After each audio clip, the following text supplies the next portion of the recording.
What's going on, everybody? How you doing today? This is another edition of the Alpha Geek Podcast. It's your boy Antoine here with Taras.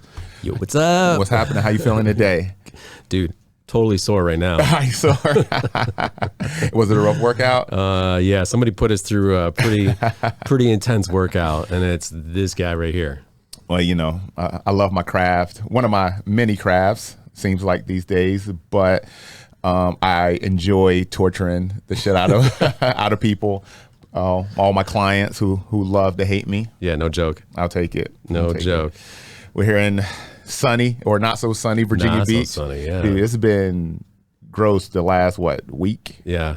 It's just overcast and teasing rain, like little mist. Nothing too crazy, but it has not been pleasant. So yeah, it was crazy. We were just in Naples for a competition, and we come flying back, and it's like all overcast and raining. And dude, if y'all don't go to Naples, go visit Naples. It's pretty nice there. Naples is beautiful. I just came back from Fort Lauderdale. Oh, that's right. Yeah. That was a blast. My bachelor weekend. Oh yeah. It was a good time. It was, we played a little golf, won some money. Won some money. I found the secret is to go to the high stakes room. And the high stakes room, that buy-in for blackjack is $50. It's $25 in the normal casino, but I feel like you gotta bet big to win big. And so when I did go out to the normal tables, I went out to the normal tables and I was betting 25s and was losing.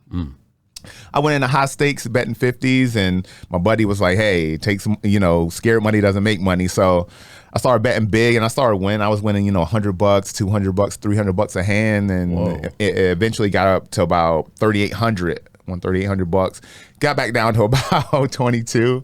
But my initial bet was $200, so I did pretty well. 200. I was about to ask you. I was like, how do you get in? My buddy who lives in Seattle, there's all sorts of casinos up there and on the reservations, and he's a high stakes guy. And I think he like throws down hundreds. I think there was one time when he was like betting $1,000, and I was like, dude, I can't. I don't know. It's scary. It's scary. Dude. Yeah, one of my buddies that came out with me, he lost the first night there. Lost $25,000. Oh.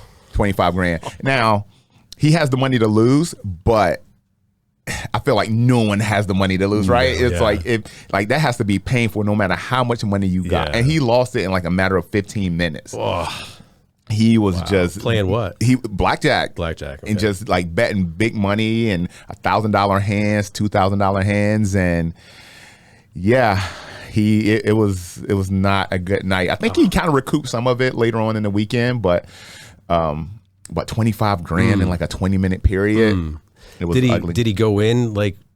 How did it start? Was it like 500 or 1,000 or? I think he dropped $4,000 on the table. His first initial buy-in, dropped $4,000, and then he was betting 500, 1,000, bucks at a time, and it did not end well for him. And he's one of those dudes. He's just like, fuck it, let's go eat. He's like, and I'm like, I'm hurting for him, $4,000. So betting $4,000 and losing the 25 on top, or 25. It was rough. But played a little golf. Nice. Got to go over to Grand Oaks and play. Beautiful course. Played pretty well. The front nine was way better than the back after I got a couple drinks in me. And wait. You can play better with a couple drinks in you? No, I played worse. Oh, worse. Oh, okay. Worse. Yeah. Some people can. Yeah. Some people get a little sauce in them and they just start hitting the ball straight. Yeah. It's the opposite for me. Yeah. I played pretty good on the front and just fell apart on the back. So it was good. It was a fun weekend. Had dinner at the Hard Rock every night. I believe the steak restaurant is called Oak Grove. It was an awesome steak we had. It was like a long bone ribeye, and it was probably the best steak I've ever had. It was fucking delicious, and we were just drinking Opus and just nice. Living. It's like they call it the last hurrah, right? Yeah. I don't know where that came from, but you got to go and wild out a little bit, and that's what we did. So no, it was good. It was fun. It was good to get back home and get back to work. Like like it's hard to be away. Mm-hmm. It's hard to be away, man. Us micromanagers, we gotta be in there and be in the trenches. Like come day 3 of vacation, start to get antsy, start to itch a little bit, ready to get back to work. Yeah, you were saying earlier today is like if there's no skin in the game, there isn't that much effort being put into things, and so that was something to know when you own your own business. That's what it is. Yes, like owning a business is great. Managing people is fucking terrible. Right, it is, and the culture of every company is different, but learning the ins and outs of managing people is tough, and I still haven't figured it out. I haven't mastered it yet, and you seem to be doing pretty good at it, though. Yeah. You seem to have a pretty good rapport with all your staff and everything. So it seems like one of the things, I know this isn't really what we wanted to talk about today, but one of the things that we always try to hire is people who have personality first. They got to come in. They got to have a good handshake, a good speaking voice. You could see in their eyes they're excited, they're passionate. Because we could train anybody to dance. That's what we do. But we can't train work ethic. Yeah. I mean, we could talk about it, and we could be like, listen, if you want to succeed, like, as most of the staff want to be like professional dancers, they want to compete, they want to go all the way, or they want their own business. So they'll put the time and effort into it. But yeah. Or like a fighter, man. If you want to win, or you gotta not get your ass kicked. You gotta go. You gotta go. You gotta put time in. You gotta work. Yeah, and this is a conversation I've had with multiple people. It's like you can't be a business owner and a fighter. You can't, and we see it. We see the Conor McGregors, like the guys that are like hungry, like you need to win. Yeah. But when you have a little money in your pocket, you start to be successful. You don't need to win. The guys that need to win are gonna go and thrash you. So, and for any fighters out there, if you want to be a business owner, fight and get done fighting, and then go into business, because it's hard to serve both. Yeah, and you can't be successful at either one of those, dividing the attention between two. And every now and then some guy figures it out. Yeah, but, it's the same thing in dancing. When Wendy and I first moved to Virginia Beach, we were still actively competing, and we still had aspirations of being U.S. champions. And but we were getting hired to do shows, coach, and then we were trying to compete, and we were trying to run the studio and have our developer student body and manage staff, and it was just way too much. So, what was the result? Our competition, our standings started slipping a little bit. Our practice started slipping a little bit, and so we had to hang up the shoes. Yeah, it's inevitable. And it's like, you can jump in and make a feature every now and then, but everyone love to see you on the floor. Yeah. We got a full show today. We got actually a really good show. I've been excited about today's show. It's been a while since we recorded. You were out and I was out, but I've been able to put some really good notes together for today's show, and let's get right into it. Let's get right into it. So it's fall. Well, I am a huge fan of fall, pumpkin spice everything. I'm like the most basic black dude you've ever met. I like pumpkin spice, anything pumpkin spice, with the exception of coffee. I'm not a coffee drinker, so the lattes and stuff don't do it for me. But I do love the fall. I love the weather.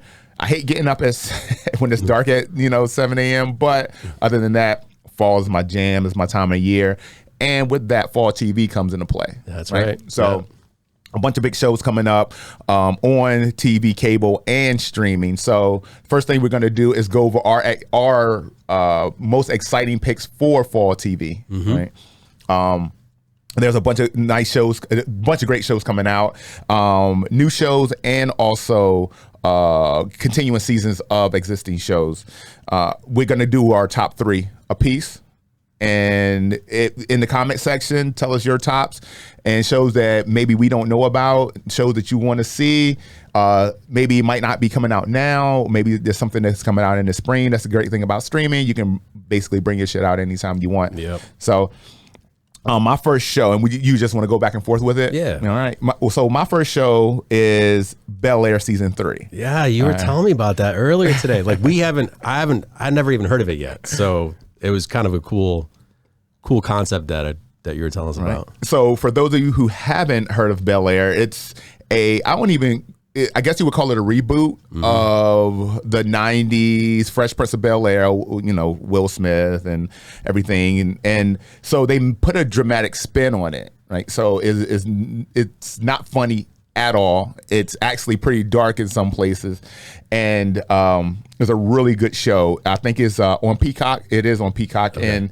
And the star actor actually wrote the script as a class project, and Will Smith got wind of it, and Will Smith is the executive producer on the show. And it's crazy. It's like, if you watch Fresh Prince of Bel-Air, you kind of know like Uncle Phil's like the big, overweight, but like the quintessential father figure. Uncle Phil in this is like ripped. He's like handsome. He's like, he wears like tailored suits everywhere. Wild. He's successful still. Keeping with the core premise of the show, like Uncle Phil is a lawyer. He wants to be a politician, so on and so forth. But they do make some changes. Carlton has a substance abuse problem. He loves cocaine. My man loves his cocaine on that. Jazz is still Will's right-hand man, but he's more of a business owner, a little bit more sophisticated than the Jazz we became accustomed to. And it makes for a cool show. It's a really cool show. So I would definitely suggest that you get on that. They do a bunch of throwbacks to the old Fresh Prince of Bel-Air, as far as having actors and actresses kind of make features on the show, things in the school that play back to the old basketball days that Will Smith had at Bel-Air Prep. So awesome show. Definitely suggest you guys get on that one. So is it, wait, I got it. I'm going to put up on the screen here. See if I can get this. Is it? Oh, here we go. So what we got? Taras on this YouTube. Oh, yeah. Yeah. So this is the original Fresh Prince of Bel-Air, right? Yeah. And then the reboot.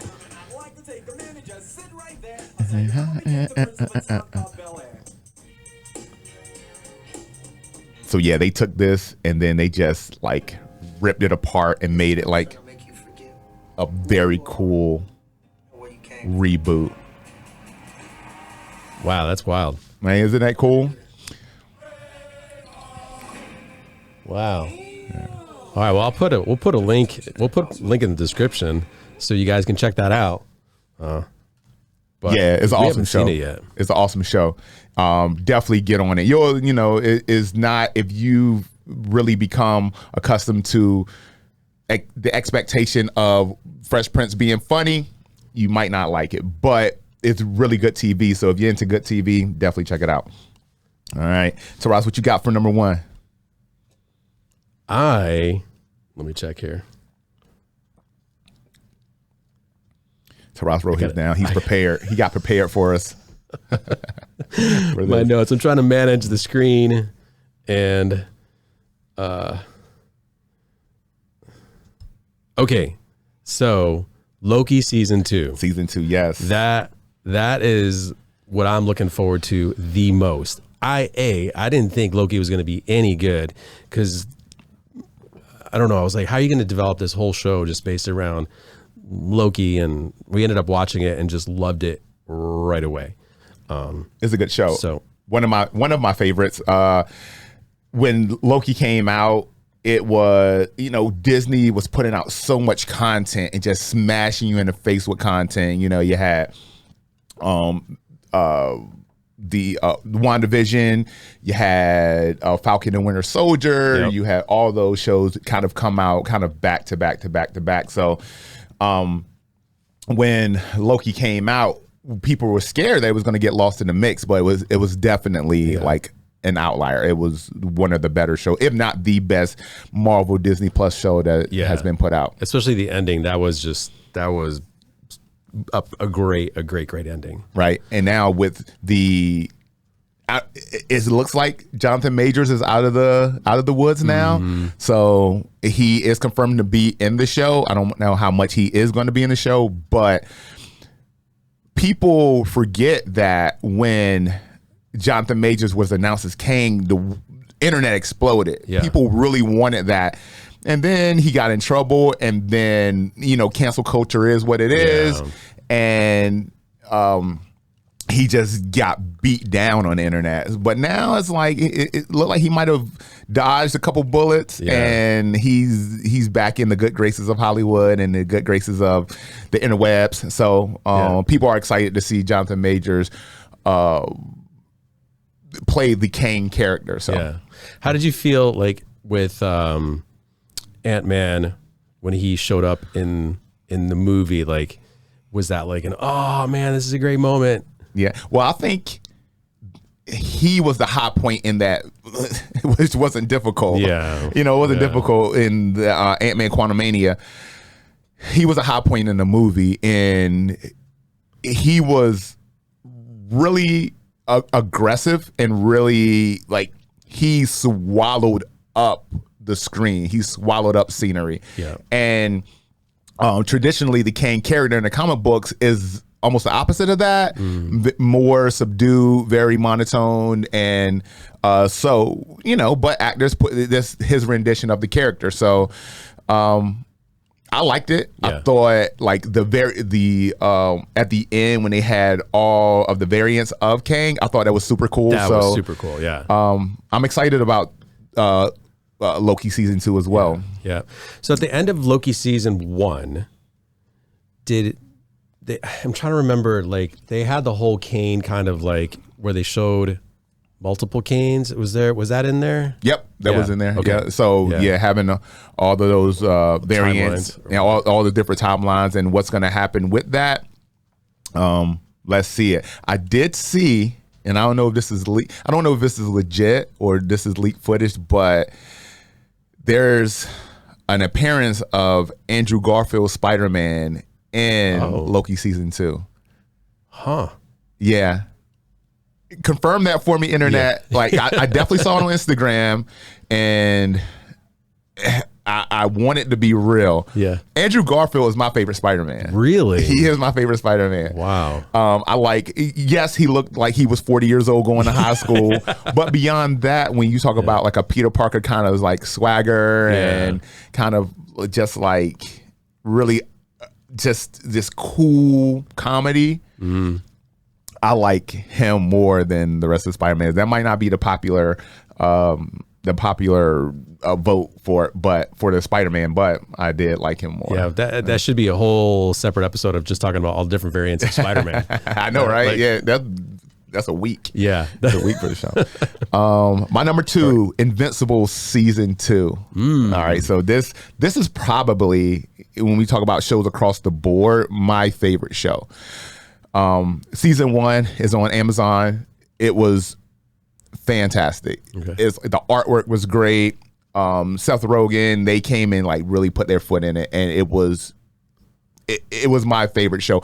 Amazon Prime has low-key become one of the streaming services that's putting the most like they're really like just bashing the internet and the consumer. They're really giving them great content, and they're like hitting them in the face with great content. And when you think about streaming services as a whole, Netflix is number 1, right? Netflix is like the granddaddy. And so Amazon Prime is kind of like almost like the redheaded stepchild. Every now and then you'll see like a shining star, like Invincible and The Boys and things like that.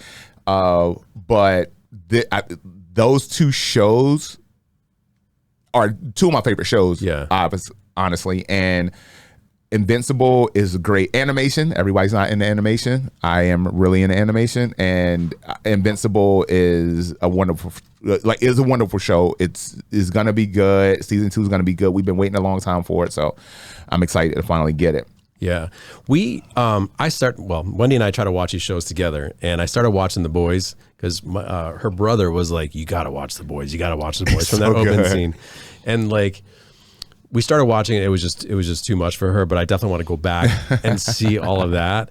But like when it comes to Prime, we don't go there often because there's just not a lot that. I don't know if they have, because I know like Netflix signed on Adam Sandler, right? They have Adam Sandler is making all these shows and movies, and I know we didn't talk about this before, but You're Uninvited to My Bat Mitzvah is hilarious. Is it funny? It's definitely in the queue. It's so good.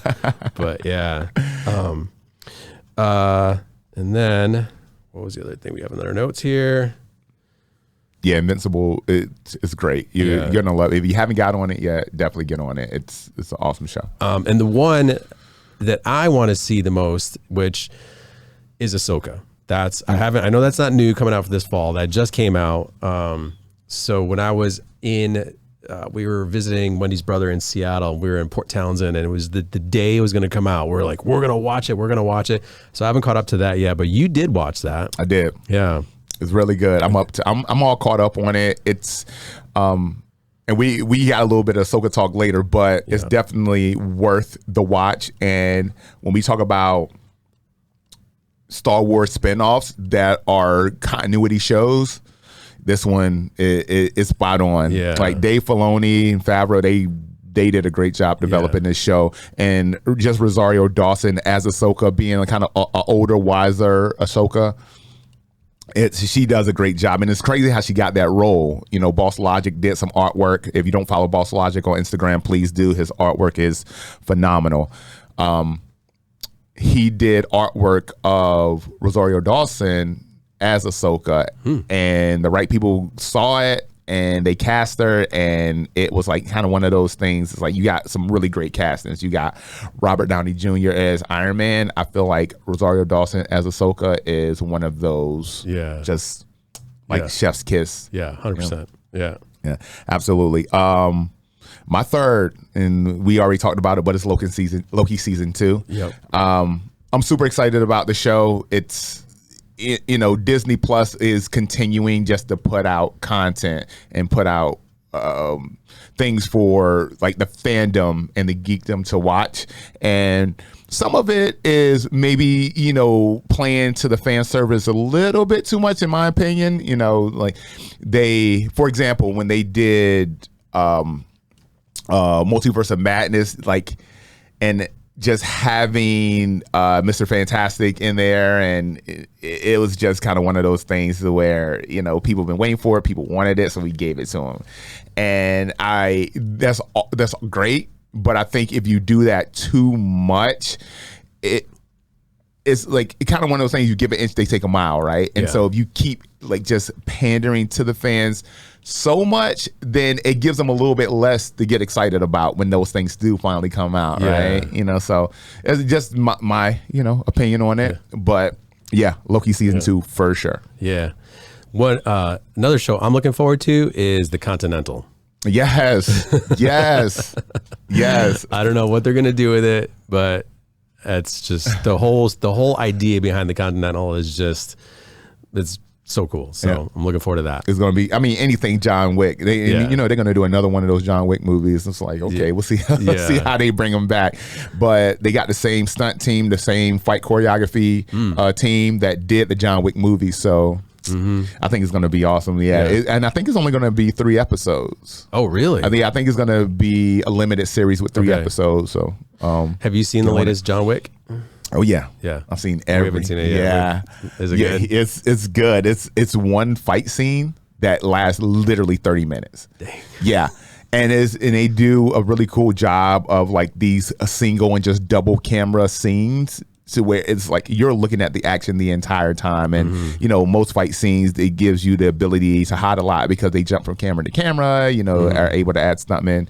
And Keanu does a lot of his own action. Yeah. A lot of his own action. So that is going to be legit. Do you ever watch like these fight scenes and go, man, that ain't real? Man, that's soul entertainment. And be like, I don't know. I mean, I do, but I appreciate it for what it is. Yeah. And some of the fight choreography in these movies, people are kind of up on game, and they've gotten way more sophisticated with the fight choreography. So it looks real. They're using real fighters, real fight choreography, real people who actually do it, and not just like, it's like forms and katas and stuff like that, and make it look cool, or try to make it look cool anyway. But for sure. I think I do look at some of it and say, okay. Yeah. It's a sliding scale. Yeah. Some of it looks fucking ridiculous and some of it looks like, okay. Yeah. That could really happen. So like the expendable movies, it's like, but I think at this point it's almost meant to be that. Yeah. I don't think it's meant to be taken seriously. Yeah. But, And I think there's another one, Expendables, coming out, and people are like tearing it apart. They're like, it's out already, but they're like, just came out. It's so bad, and like, but is it really meant to be like this freaking like amazing movie? No, it's like, it's just to watch and be entertained, and just like, hey, it's Sylvester Stallone and like all these former action stars that growing up, they were like amazing. Like, Yeah, I think it's one of those things to where it's working, and you're not going to win any awards for these movies, but you get some butts in the seats in the movie theater, and people are entertained. It's almost like Fast and the Furious. It's like, okay, let's go and jump a car over a bridge onto a spaceship that goes into outer space, and and parachutes down with aliens attached to. It's like it doesn't happen, but when we go and see that in a movie, and they're like, okay, go ahead, Vin. Yeah. If anyone can pull that off, Vin Diesel can pull it off. So I think the Expendable movies are kind of the same thing. The other one, and I was just looking up all the stuff that's coming out, but Percy Jackson. Oh, yeah. That's coming out. Percy Jackson is coming out. Yeah. A lot of people are excited about Percy Jackson. Like, it's been forever since they came out with that one movie, and I was like, man, why haven't they finished this whole series? Yeah, what was that, Lightning Thief? I think was the last one they came out. Yep. Was that the only one they came out with? No, I think they did a sequel. Oh, there's a water. The Olympians, Percy Jackson and the Olympians, I believe. And sorry if I'm wrong on that. It's been a very long time since the Percy Jackson movie came out. But is this a movie, or is this going to be a series? A series. It's a series. Yeah. On Disney Plus? On Disney Plus. Says, well, that's Disney stuff. So or maybe it's a movie. It says December 20th. Yeah, I think it's a movie. I know we're talking about TV shows. Well, it's all right, but yeah, I'm definitely gonna see it. That one wasn't on my radar. I did hear about it, but go give it a watch. I'm optimistic about it. Yeah. The last two movies, or the first two movies, were really good. So let's see what they got. See what they do. So next, we're going to talk about the WWE shakeup. Oh, man. WWE. And I know I'm going to kind of anchor this portion of the conversation. And it's all good because this is my shit. Love some WWE. Rhea Ripley, what's up? How you doing, girl? Hope you're having a great day. It's funny. Raw was in town a couple of weeks ago, and me and Jamie went, and obviously we went and saw it. And I got two shirts. I got I'm Your Poppy, the Eddie Guerrero / Rhea Ripley shirt, and then I got the Just Keep Fighting the KO shirt. And I was like, babe, which one should I wear? I think I look better in the I'm Your Poppy shirt. She's like, I know you want to wear that fucking shirt. Just wear the shirt. But yep. So WWE has cut large amount of their roster, about 40 competitors, some televised competitors, some in development, which is not a surprise, being that they're kind of inking out the SmackDown deal. SmackDown is now going to be off of Fox and is going to be going to NBC Universal, those shows on USA, NBC, things like that. So part of that deal is to streamline a little bit. And so they actually cut some very popular talent. They cut Dolph Ziggler. Dolph Ziggler was kind of like a lot of people are kind of up in arms about the Matt Riddle cut, but Dolph Ziggler, who has been with the company for almost 20 years, Dolph Ziggler's gone. And then, of course, the Matt Riddle cut. Matt Riddle was being heavily pushed at this time. You know, he was doing the RK Bro thing with Randy Orton. Randy Orton goes out with an injury that's been about a year, and so they had to find a way to almost repurpose Matt Riddle. They made him, put him solo. They teamed him up with, Drew McIntyre. They tried a couple of different things, and nothing kind of really stuck. They were kind of in limbo with the Matt Riddle character. So that cut almost feels like it was inevitable, but he was still getting. He was a mid-card guy. He was getting a lot of airtime. He was on Raw, so he was getting a great amount of TV time. So we'll see what happened. Shelton Benjamin was a kind of a heartbreaker for me because Shelton has been doing it for a long time. Yeah, and Shelton is especially at his age. I believe Shelton is like somewhere between like 45 and somewhere between 45 and 43 years old, maybe even older. And the dude is still, he's ripped, so athletic, and he still performs well. Matter of fact, he performed here on Raw when they came into Norfolk, and the dude is almost like he hasn't missed a step, man. It's actually pretty phenomenal. So for him to move, it's kind of surprising. Elias, who was getting a push a couple of years ago, is gone. Mustafa Ali is that one is big because he was a character that they were trying to develop. He had a good airtime, good mid-card guy on Raw. They moved him over to NXT, and he was one of the guys that was like really being pushed. And to cut Mustafa Ali. And you really see a lot of great matches that can happen kind of in I know this is not a term we use anymore, but cruiserweight and that kind of that very dynamic, like high aerial type of wrestler. Those guys always make for exciting matches, and he was one of the most exciting in that class. So, and inevitably these guys are going to end up other places. AEW, AEW is really the place where these guys go or these wrestlers go and kind of reignite their career. So yeah, it'd be interesting to see what happens. The WWE has with that NBC Universal deal, they're going to have 4 primetime shows on NBC. So who knows what that looks like? They might be shows that would usually be pay-per-view shows, and they're going to put it on NBC. I mean, just the watchability on that is just ridiculous. So we'll see what happens with it. But the storylines that the WWE is coming, like since Triple H took over. Oh, I didn't know that. Triple H took over. He's creative, and the storylines that have become like the whole bloodline thing has just it's like watching it's this drama, and you tune in to see what's happening with that. SmackDown is kind of the more popular show now. Raw is kind of catching up. They moved Jey Uso over to Raw, which is going to be a big bump. They have the Judgment Day thing picking up. Of course, we talked about Rhea Ripley, the Judgment Day, that whole storyline, that faction is really picking up a lot of steam. So we'll see what happens. I mean, the cut was surprising, but... So there's no info as why they did it, or? Well, there's a lot of different things going around about why the cuts happened ever since the merger with Endeavor and the UFC and that TKO company being developed or being created. That what they want to do is kind of streamline the entire property, right? And so in order to do that, and in order to get this TV deal that they wanted with NBC Universal, they had to really almost like just kind of just flatten the playing field and just focus their attention on what's working now. And that could be different, 3 months from now, who knows?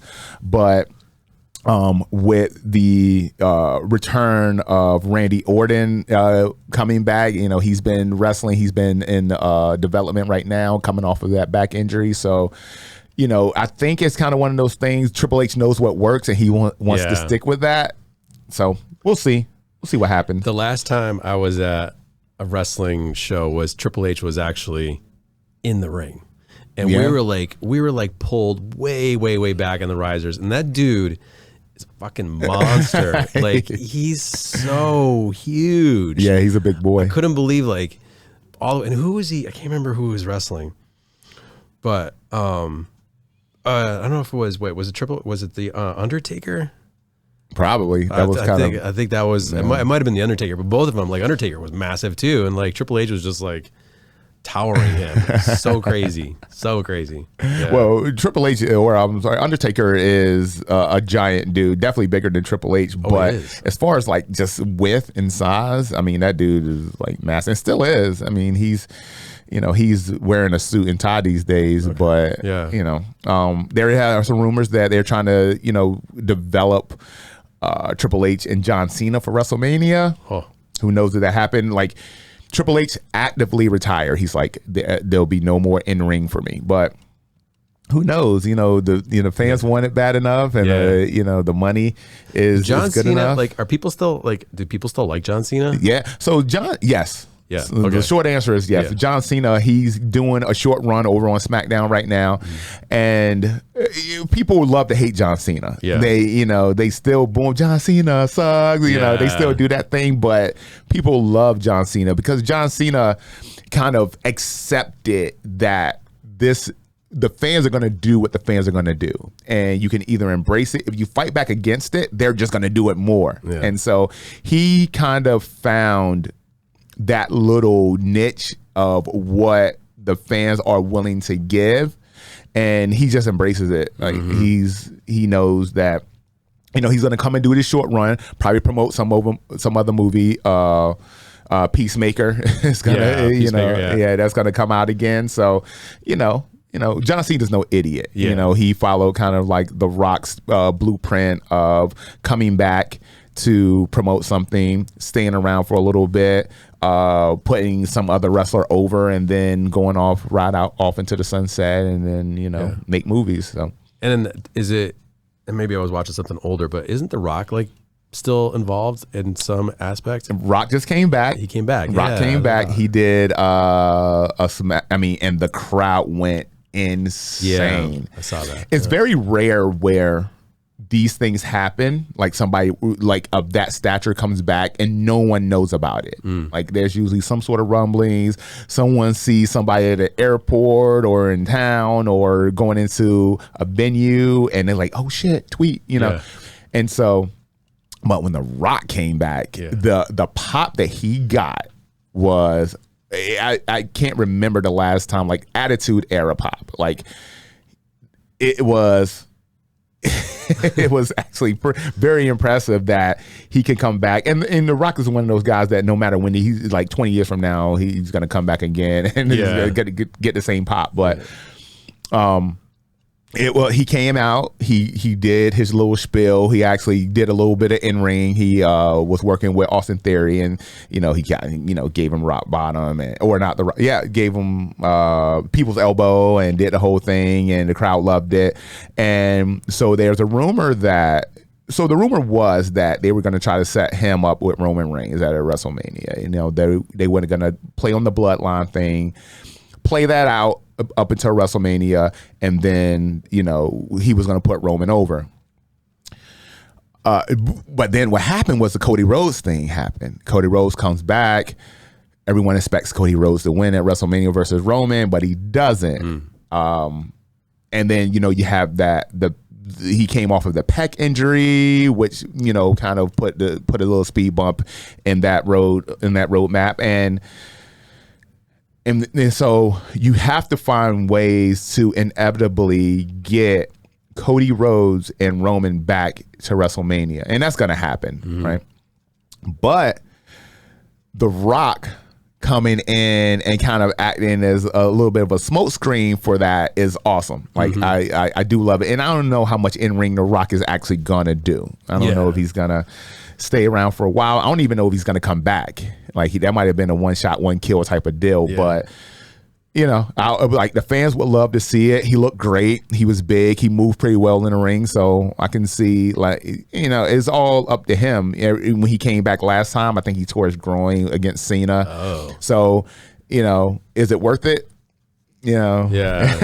I guess that's what it all comes down to. And I feel like for The Rock to do something like that, the storyline has to be great. I gotta assume that the Usos and the Bloodline is gonna have to be in the equation somewhere, but maybe not. Maybe they, Theory, they find them, like, they've been giving Theory so many different chances, and Theory, they're obviously pushing Theory, and I just don't know what the end goal for Theory is. They dropped the title to Rey Mysterio, which I get.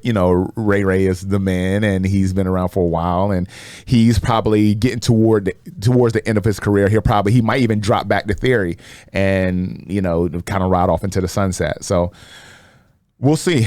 Like, the WWE, like, those storylines are really good, and they actually have found a way to really, like, capture the fans. Like, it used to be the fans had the people that they liked and they were gravitated to, like the big, like the upper card guys, the Hulk Hogan's, the Stone Cold Steve Austin's, The Rock.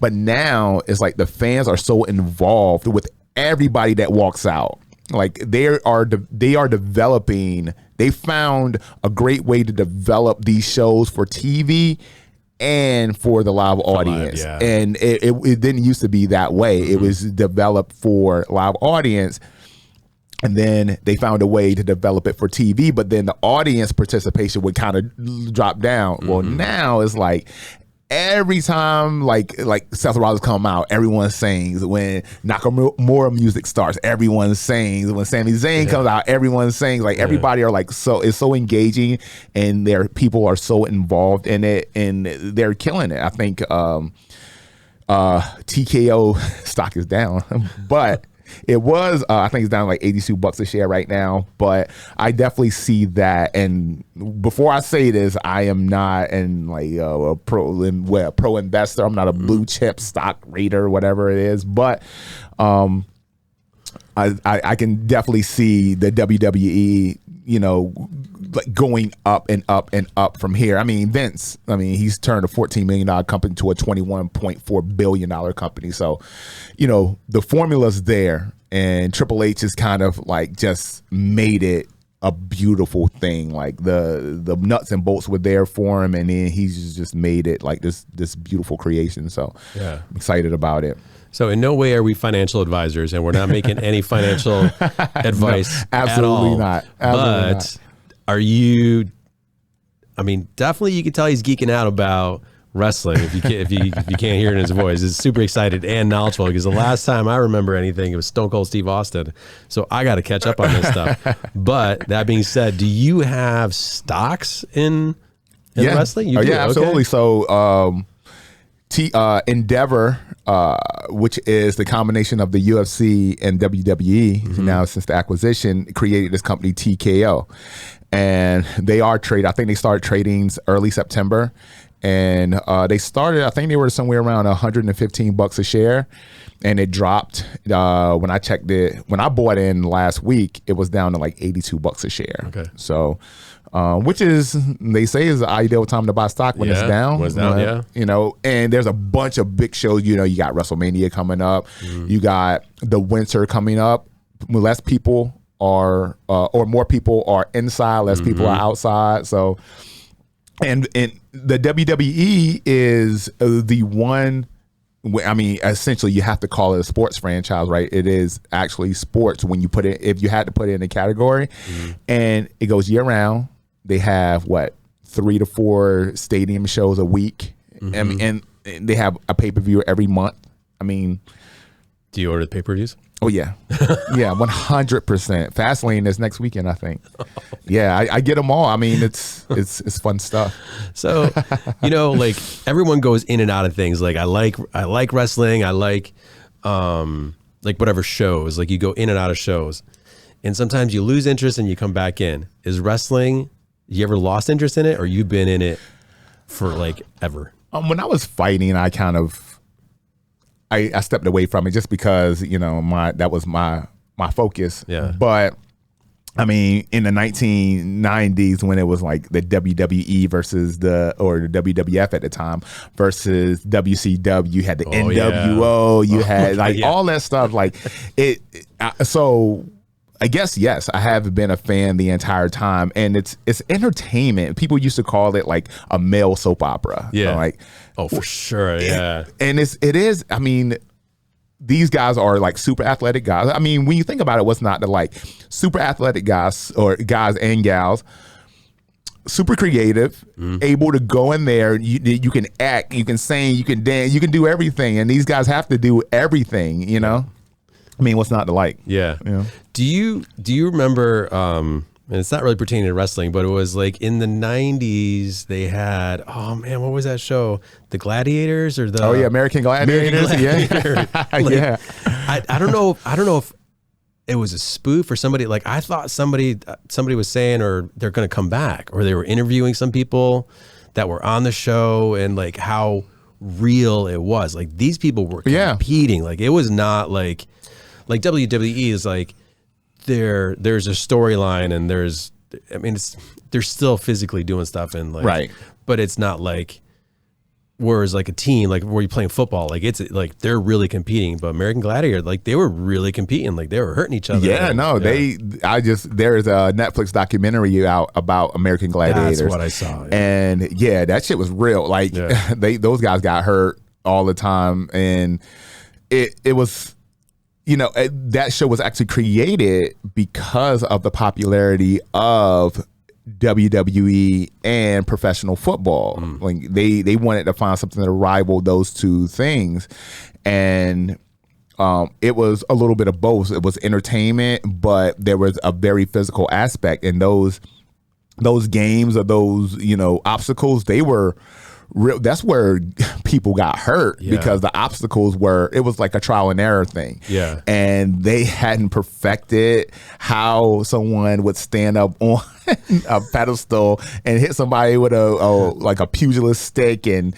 But I love the show. I thought it was awesome. Oh, it was awesome. I thought the show was awesome. But when you see the behind the scenes and what it took to carry that on, and they had the formula for a little bit. They would go city to city. They would set up in whatever studio, and they would have their events, and then they would move on to the next city. But that in itself has to be exhausting. Yeah, just moving from city to city and. Getting beat up every night, you're probably taking, some sort of pain relief, and then probably washing that down with, vodka or tequila or whatever it is. So, man, we spent what did we do? We worked out with you for an hour today, and we did what? Did we do 3-minute rounds doing boxing? Probably. It was 2. We did 2. Okay, 2. It's fucking exhausting. It's so hard. But the other show that I love is American Ninja Warrior. Oh yeah, like that's awesome another one that I'm like, the physicality and the obstacles, like crazy stuff. I mean, it's all like grip strength mostly, probably, but I mean, those competitors are just like they're like pure athletes. Yeah, like pure athletes, and to be able to do that and finish the what they call it, the ninja course. Yeah, it's there's no way I could. I would rip my shoulder out the socket. I would break my back in 17 places. Yeah, seriously. It's you gotta be like a super sports car, like super like a Mazda. Yeah, for real. Is that our segue into the whip of the week? I mean, it could be. Look at that beautiful segue. The whip of the week, y'all. The whip of the week. This one is very cool because this is a car I could never fit into, but I've always loved it. My son actually had a version of it. So the whip of the week is the 2023 Nissan Z. And the Nissan Z is a follow-up to the 370Z, all right, which is a monster, all right? And I don't know if you remember the old school Zs, but remember they used to talk. They were like the first car to talk, and like your door is ajar. Yeah. Like things like holy shit, this kid from Knight Rider. Oh my god, yes. But let's see if I can put a photo up. They are a very cool car. The Nissan Z, like I said, is a follow-up to the 370Z car. It has a 3.1 liter twin turbo V6. So putting out a bunch of power. It has 400 horsepower and about 350 foot-pounds of torque. It's a rear-wheel drive car, so it's going to make for if you're starting out, that's the way you start off a sports car, right? Rear-wheel drive. It was a lot of the knock of the previous Z cars or the 350s and the 370s of recent is that the styling cues were a little bulky, a little clunky. They definitely cleaned it up. They shrunk down the grill a little bit, made it look a little bit more streamlined. The headlights are a little bit more streamlined. So it's a beautiful car. I would love to drive one. I would cram myself into that thing and get it. But the prices are comparable to what we've been getting in the past with the 370s. So I mean, you're gonna spend a nice amount of change on it. You're looking at base model of about 38, and then it just kind of bumps up over there. But again, who wants base model? No, right? Yeah. who wants a base model, man? You got to go in. So yeah. Are you a sports car guy? Like, if you had to pick your ideal vehicle, if you were in Twisted Metal, like what would your vehicle be? Oh man, they don't make them anymore, but Dodge Viper. Oh, the Viper, yeah, Viper, man, that was the car. That was awesome. That was a thing. If even like compared to, I've seen actually driving here, coming a couple Lamborghinis come through. Mm-hmm. And like I don't know if I'd want a Lamborghini or the Viper, but like the Viper I always drift like towards. Like I don't know, something about it, the body style, the sheer American muscle. It's beautiful. It's beautiful. It's such a beautiful car. And then the other one would be GTO or no, the GT, Ford GT. Oh, Ford GT. Yeah, Ford those. GT. So you just like, you want the tightest, you want the smallest cockpit you can find. Let's get them. Let's just get them a Tonka. Yeah. No, but I love the Vipers. The Viper Hennessy. I had a neighbor that had a Viper Hennessy, and that thing was it was a beast. And at the time when you talk about supercars, it was pretty. I mean, you can $100,000 can get you into one. So when you're talking about everything else, the Ferraris, 360s are going for like 150, 170, close to 200,000 at the time. You can put yourself in a Viper and like really blow the doors off some shit. My buddy down in Houston, Todd, he has a student who has a Viper. He brought it to the studio one day, and he's like, Todd's like drooling over it, and he's like, "Oh man, I would love to drive that." Throws him the keys. Yeah. He's like, "Don't wreck it." I'm like, "Oh my god, dude!" I was like, "Did you push it a little bit? What'd you do?" And he's like, "Oh, dude, it was awesome. It was awesome. Yeah. But the Nissan Z, yeah, that car I think it's gonna hit pretty hard. All the Z cars hit pretty hard. Mm-hmm. The buyers for that car are people who like speed, who want to go out and be seen, and they want like efficient speed. It's a pretty car. It's not loud from a design standpoint, and it's going to give you what you need. Like I said, as a twin turbo V6, rear wheel drive, it's meant to be driven on the road, so I think it's going to do well. Yeah. So would that be, if you could fit into it, would that be the car that you want? The car that I want is, and this might not be the popular choice, but cars that perform well and have the size that I'm accustomed to, I think I would go with the Bentley GT, Continental GT. Yeah. It makes plenty of power. It has a nice size on it. The design cues are beautiful. So yeah, I'll go with a Bentley. I don't know which model my buddy has, but my buddy down in Florida, Misha, he actually has a Bentley. Yeah. And he barely drives it. It's like he He's like, you don't want to put any miles on it because it's the resale. He's all about the resale. All about the resale. See, I mean, that's the thing. It's like, if you're going to drive a car, drive a car, you know, don't like get it and enjoy it. Don't, and I get it, it's an investment, but at the same time, Yeah.